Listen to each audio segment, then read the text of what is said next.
এই start menu থেকে Microsoft অফিসের মধ্যে কি থাকবে, মাইক্রোসফট, শেষে থাকে মাইক্রোসফট অফিস ওয়ার্ড, আর আমরা কাজ করব হচ্ছে মাইক্রোসফট অফিস এক্সেল। তাহলে এক্সেল, এখান থেকে আমরা এক্সেলে ক্লিক দিলাম। তাহলে এক্সেলে ক্লিক দেওয়ার পর এরকম একটা ইন্টারফেস এখানে চালু হবে। এখান থেকে চালু হওয়ার পর এইখানে দেখো এগুলো এই যে A B C D E এভাবে আছে। এখন এই এ বি সি ডি এর প্রত্যেকটা এখানে প্রত্যেকে এক একটা করে ঘর না, এগুলোকে প্রত্যেকটায় এক একটা করে এইখানে আমরা যদি বাম থেকে ডানে যাই, এগুলো যে উপর থেকে নিচে যেটা আসবে সেটার নাম হচ্ছে কলাম। এটা হচ্ছে কলাম, এটা একটা কলাম। আর যদি আমরা এখান থেকে বাম থেকে ডানে যাই, এর প্রত্যেকটাই এক একটা করে রো, যেমন এটা একের ঘর, এটা একটা রো, আবার এটা একটা রো, আবার এটা একটা রো। তাহলে কলাম এবং রো বুঝতে হবে। এই কলাম এবং রো বোঝার পর আমরা মনে করো একটা নির্দিষ্ট একটা ফরম্যাট তৈরি করব। এখানে যদি তোমাকে এখানে দেখো এইখানে যে B3 কেন আসলো, দেখো এইখানে যদি আমি কার্সারটা ক্লিক দেই, দেখো এখানে আসছে কি G5। এটা কি বক্স, এখানে দেখো নেম বক্স দেখাচ্ছে, এই যে নেম বক্স। যদি আমি এখানে ক্লিক দেই, দেখো এখানে নেম বক্সে কি দেখাচ্ছে, D6। তাহলে D6 এখানে তার মানে কি, এইখানে এই পাশে আমাদের রো এর ঘরে 6 এর ঘরে ক্লিক আছে, আর কলামের ডি ঘরে ক্লিক আছে, যার কারণে এখানে D6 দেখাচ্ছে। ঠিক আছে। এখন যদি আমরা এখানে ক্লিক দেই, দেখো এখানে দেখা যাচ্ছে কি B4, এখানে বির ঘরে কার্সর আছে, এখানে 4 এর ঘরে কার্সর আছে। এখন আমরা যে প্রথম যে কাজটা করব সেটা হচ্ছে, যদি আমরা নির্দিষ্ট কোনো ফরম্যাট তৈরি করি, তাহলে আমাদের সেই অনুসারে যদি নির্দিষ্ট কোনো ফরম্যাট আমরা তৈরি করতে যাই, যেমন ধরো আমরা প্রথমে যে কোনো ধরো 5টা বা 7টা কর্মী বা কর্মকর্তার একটা সিরিয়াল তৈরি করব। আমরা এখান থেকে এই ঘরটা এখানে এই দেখো এ কি দেখাচ্ছে, A1 ঘর, নেম বক্সে দেখাচ্ছে আমাদের A1। তার মানে কি এর ঘরে ক্লিক আছে এবং কলাম এবং রো, এখানে কলাম হিসেবে এ এবং রো হিসেবে 1 এর ঘরে আছে। ধরো আমরা এখানে সিরিয়াল লিখলাম, সিরিয়াল লিখি। আচ্ছা, সিরিয়াল লেখার পর মনে করো যে এখানে দেখো আমরা আগে যেমন এমএস ওয়ার্ডে শিখছি, এখানে আমরা জানি এটা কি ফন্ট, এটা কি ফন্ট। আমরা এই যে এখানে যে এই যে অ্যারো চিহ্নটা দেখাচ্ছে না, দেখো অ্যারো চিহ্ন এখানে একটা দেখাচ্ছে, এই অ্যারো চিহ্নটার যদি আমরা একটা ক্লিক দেই, তাহলে এই পুরো এক্সেল শিটটা এখানে ধরবে একবারেই, এইটা পুরোটাই একবারে ব্লক হবে। এখান থেকে আমরা একবারে ফন্টটা এখান থেকে চেঞ্জ করব পুরো এক্সেল শিটের। এইখানে এই অ্যারো চিহ্নতে ক্লিক দিলে আমাদের এই এখান থেকে এটা এখান থেকে আমরা এটা ক্লিক দিয়ে এখানে আমরা যে সচরাচর যে ফন্টে আমরা লিখি সেটার নাম নাকি, এই যে টাইমস নিউ রোমান। এই টাইমস নিউ রোমান এখান থেকে আমরা ধরে দিলাম। এখন যেহেতু আমাদের কি পুরো এক্সেল শিট কিন্তু একবারে সিলেক্ট করা আছে, এখান থেকে আমরা ফন্ট সাইজটা আর একটু এখান থেকে আর একটু বৃদ্ধি করলাম। এখন দেখো, এখন আমরা এই জায়গাটাতে ক্লিক দিলাম, তাহলে আমরা যেখানেই যাই না কেন দেখো এখানে টাইমস নিউ রোমান ধরা আছে, আর ফন্ট সব জায়গাতেই এই যে 14 ধরা আছে, 14। এখন বিষয় হচ্ছে দেখো এখানে ধরো সিরিয়াল দিলাম, সিরিয়ালের বিষয়টা হচ্ছে ধরো এখানে সিরিয়াল আমাদের যদি আমরা ওয়ার্ডে লিখি তাহলে আমাদের কি করতে হবে, এখানে 1, তারপরের ঘরে 2, তারপরের ঘরে 3, এভাবে 4, এভাবে লিখতে হবে না। কিন্তু এক্সেল শিটে ওই কাজটা নাই। এক্সেল শিটে শুধুমাত্র যদি আমরা প্রথম দুটো লিখি, এখানে এটা লিখলাম এবং এটা লিখলাম, 1 এবং 2 লিখছি, তাই না। এখান থেকে 1 এবং 2 লেখার পর 1 লেখার পর শিফট ধরে আমরা এই ঘরে ক্লিক দিলাম। দেওয়ার পর যখন এরকম হবে তখন দেখবে যে কার্সারটা দেখো, এখন একটা কার্সারটা কি সাদা রঙের না, এই কার্সারটা যখন সাদা রঙের, এখানে যেখানে নিয়ে যাই দেখো সাদা রঙের হচ্ছে কার্সারটা, তাই না। এই জায়গাটা এই যে দেখো এই 4টা কোণার মধ্যে এই কোণাটা একটু ব্যতিক্রম বোঝাচ্ছে না। তাহলে এইখানে দেখো কার্সারটা গেলে এখানে এই কার্সারটা একটু চেঞ্জ হয়, কালো হয়ে যায় না।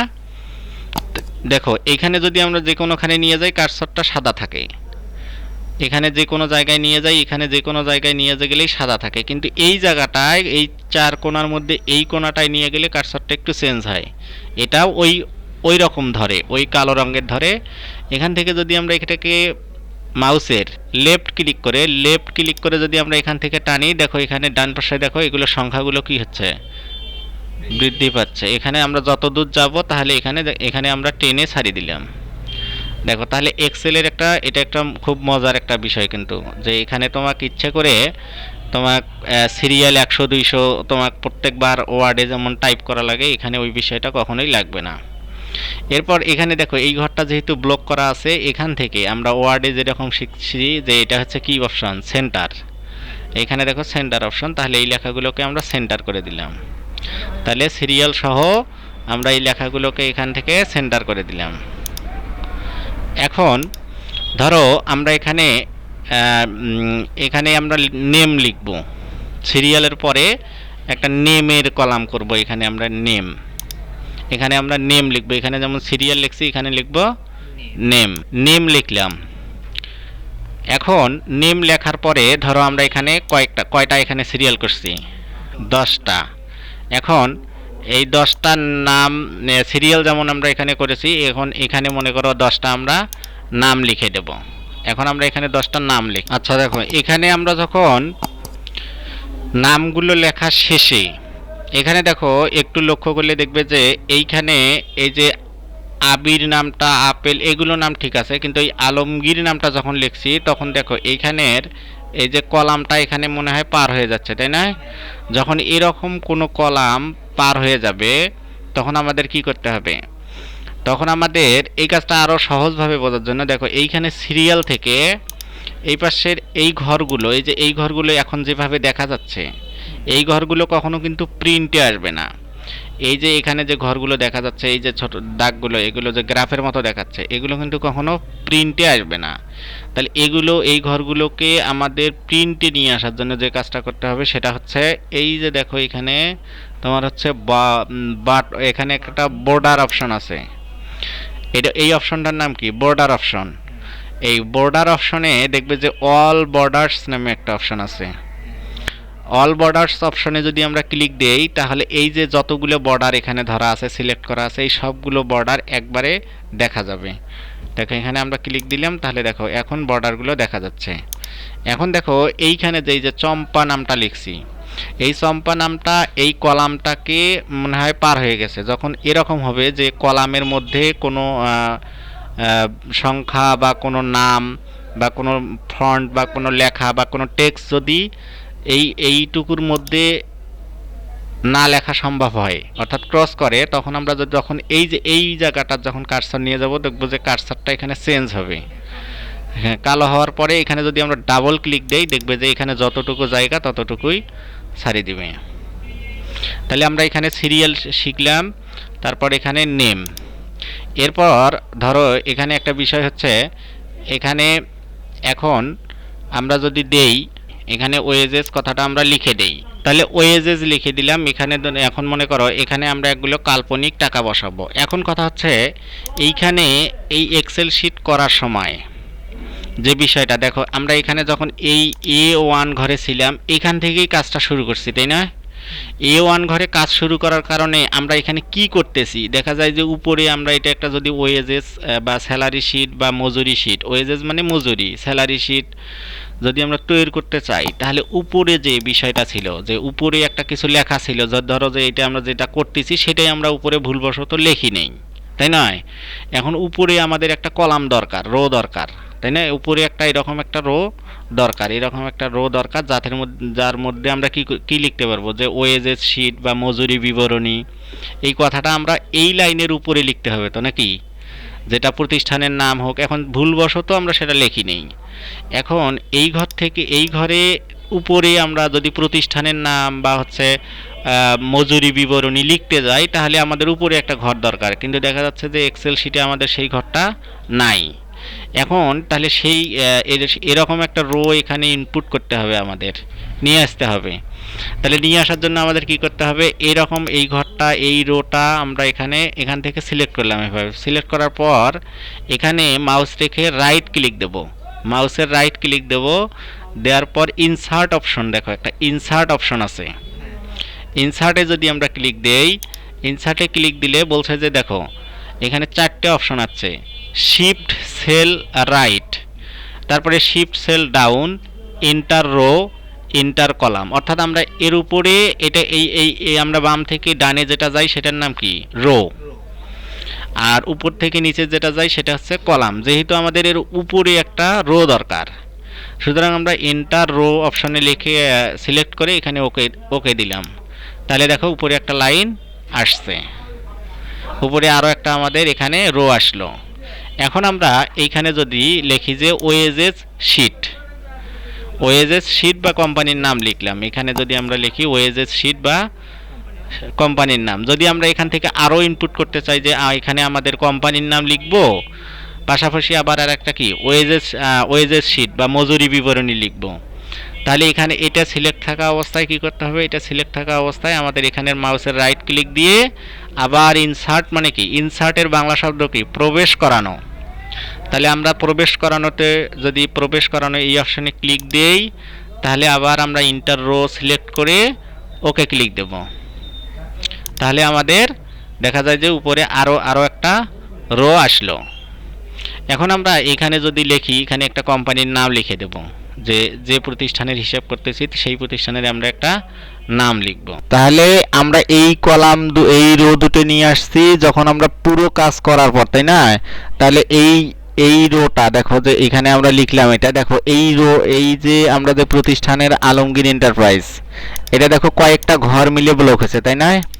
এরপরে আমরা এই কলামটা নিছি কি জন্য, যে এটা আমরা কি করতেছি, ধরে নিলাম যে এটা আমরা কি করতেছি, ওয়েজেস শিট।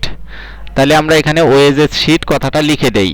এখন আমরা এই ওয়েজেসটা আমরা দৈনিক দেই, ডে ভিত্তিক, অর্থাৎ ডে ভিত্তিক যেহেতু দেওয়া হয়। এখন দেখো যে বিষয়টা সেটা হচ্ছে, দেখো কোম্পানির নামটা কি পুরো শিটের উপরে থাকে না, এখানে পুরো শিটের উপরে থাকার কথা, কিন্তু আমরা শুধু বাম পাশের প্রথম কলামে প্রথম রোর মধ্যে লিখছি। তাহলে আমরা চাচ্ছি কি যে এই প্রতিষ্ঠানের যেটা নাম এটা স্বাভাবিকভাবে কি হয়, একটু বড় হয় এবং পেজের স্যালারি শিটের ওয়েজেস শিটের সবার উপরে থাকে। তাহলে এটাকে আমরা ব্লক করলাম, এই পুরো এই এতটুকু পর্যন্ত জায়গার মধ্যে নেব মনে করো, তাই নয়? এতটুকু জায়গার মধ্যে নেব, এই জন্য আমরা এইটুকু জায়গা ব্লক করলাম। ব্লক করার পর মনে রাখবে যে এইখানে দেখো একটা মার্জ অ্যান্ড সেন্টার অপশন আছে, দেখো মার্জ অ্যান্ড সেন্টার। এই মার্জ অ্যান্ড সেন্টার অপশনে ক্লিক দিলে কি হবে, মার্জ হচ্ছে একত্রিত করা, অর্থাৎ এখানে যতগুলো কলাম আছে, দেখো এখানে একটা কলাম, এখানে একটা কলাম, এখানে প্রত্যেকটাই এক একটা কি কলাম না, প্রত্যেকটাই এক একটা কলাম। আমরা এই প্রত্যেকটা কলামকে কি করব, মার্জ মানে একত্রিতকরণ, আর সেন্টার মানে কি কেন্দ্রে নিয়ে আসা, ঠিক মাঝে নিয়ে আসা। এই অপশনটার নাম কি, সেন্টার। যে কোনো লেখা সেন্টারে নিয়ে আসা যায়, ঠিক পেজের মাঝে যদি যেখানেই লিখবো, যেটা সিলেকশনের ঠিক মাঝে, যে এরিয়াটা সিলেকশন করব আমরা সিলেক্ট করব তার মাঝে আসে। তাহলে আমরা এই পুরো লেখাটাকে মার্জ অ্যান্ড সেন্টার করব। এখান থেকে মার্জ অ্যান্ড সেন্টার অপশনে আমরা একটা যদি ক্লিক দেই, তাহলে দেখো কি হচ্ছে, এই দেখো ক্লিক দিলাম, তাহলে এখানে দেখো আর কিন্তু কলাম নাই। এখানে দেখো এটা যেমন প্রত্যেকটা এখানে কি প্রত্যেকটা এক একটা কলাম ছিল না, এখন দেখো শুধুমাত্র একটা কলাম হয়েছে। তাহলে যতগুলো এখানে এ থেকে আই পর্যন্ত যতগুলো কলাম ছিল সবগুলোই মার্জ হয়েছে, একত্রিত হয়েছে, এবং কি হয়েছে, এগুলো সেন্টার হয়েছে। যেহেতু একই কাজ, দুটো কাজ কি একসাথেই হয়, এখানে দুটো অপশন একসাথে দেয়া আছে, যার কারণে হয়েছে। এখন যদি চাই, এটা যেহেতু আমাদের সিলেকশন করা, এটা কি সিলেক্ট করাই আছে, এই অবস্থায় স্বাভাবিকভাবে কি প্রতিষ্ঠানের নামটা কি একটু বড় হয়, তাই না? তাহলে এখানে যদি আমরা এখান থেকে যদি ফন্ট বাড়ে দিয়ে আমরা বড় করতে পারবো, অথবা এখান থেকে এই যে ফন্ট সাইজ, এখান থেকে আমরা প্রত্যেকবার ক্লিক দিলে দুই সাইজ করে ফন্ট বাড়বে। দিলাম এটা আলমগীর এন্টারপ্রাইজ দিলাম। দেওয়ার পর এইখানে দেখো তিনটে অপশন আছে, এটা একটু নিচে, এটা একটু তার উপরে, এটা হচ্ছে সবার উপরে। আমরা এখানে এই যে সেন্টারের উপরের এই অপশনটাতে যদি ক্লিক দেই তাহলে কি হবে, এই ফন্টটা এই আলমগীর এন্টারপ্রাইজ লেখাটা কি হবে, এই পুরো সিলেকশনটার ঠিক মাঝে যাবে। তাহলে এখানে দেখো ক্লিক দিলে এই লেখাটা একটু উপরে উঠবে এবং ঠিক মাঝামাঝি জায়গায় যাবে, তাহলে অর্থাৎ উপর এবং নিচের মাঝামাঝি যাবে। আর মার্জ অ্যান্ড সেন্টার করলে কি এই বাম সাইড এবং ডান সাইডের মাঝামাঝি যাবে, তাই না? এই মার্জ অ্যান্ড সেন্টার করলে কি হবে, সবগুলো কলাম রো একত্রিত হয়ে এই লেখাটা সেন্টারে যাবে।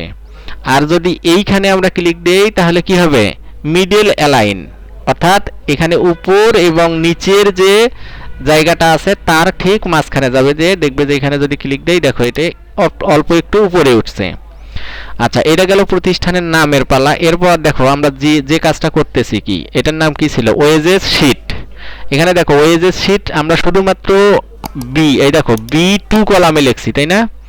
এখানে A2 কলামে লিখছি। এইখানে এ কলামের ঘরটা হচ্ছে এখানে এ এবং রো 2, তাহলে রো 2 এবং কলাম এ, যার কারণে এখানে A2 ধরছে, তাই না? এখন আমরা চাচ্ছি যে এই এখানে যে কয়টা কলাম এবং রো আছে কি করব, সবগুলোকে কি করব, এই অপশনটার নাম কি, মার্জ অ্যান্ড সেন্টার। তাহলে মার্জ অ্যান্ড সেন্টার অপশনে ক্লিক দিলে কি হবে, এই লেখাটা ঠিক মার্জ, এই যতগুলো এখানে কলাম রো আছে সবগুলো কলাম এবং রো মার্জ হবে, একত্রিত হবে এবং লেখাটা কি হবে, সেন্টারে আসবে। তাহলে আমরা এখানে সেন্টার করে দিলাম, দেখো সেন্টারে আসলো, তাই নয়? এরপর সেন্টারে আসার পর আমরা ইচ্ছা করলে এই ফন্টটা এই ফন্টের সাইজটা একটু যদি বৃদ্ধি করি তাহলে একটু দেখতে ভালো দেখা যাবে। হ্যাঁ, তাহলে এখানে আমরা প্রতিষ্ঠানের নাম লিখলাম, এখানে ওয়েজেস শিট লিখলাম। দেখো আমি বলছিলাম যে এই যে যে বর্ডারগুলো আমরা এখানে সিলেক্ট করছি এবং বর্ডারগুলো অল বর্ডার করে দিছি, শুধুমাত্র এগুলো কিন্তু প্রিন্ট হবে। এই কালো যেগুলো দেখা যাচ্ছে এই জায়গাটা প্রিন্ট হবে। এই যে এই যে এখানে যে গ্রাফের মতো যে রেখাটা আছে এইটা কিন্তু প্রিন্ট হবে না। তাহলে এভাবে আমরা এখানে এটা তৈরি করলাম। এই দাগটা কি ছিল আগে আমাদের, এই ঘর দুটাও কিন্তু আমরা ভুলবশত নেই, সেটা আমরা কিভাবে নিয়েছি সেটাও তো শিখলাম।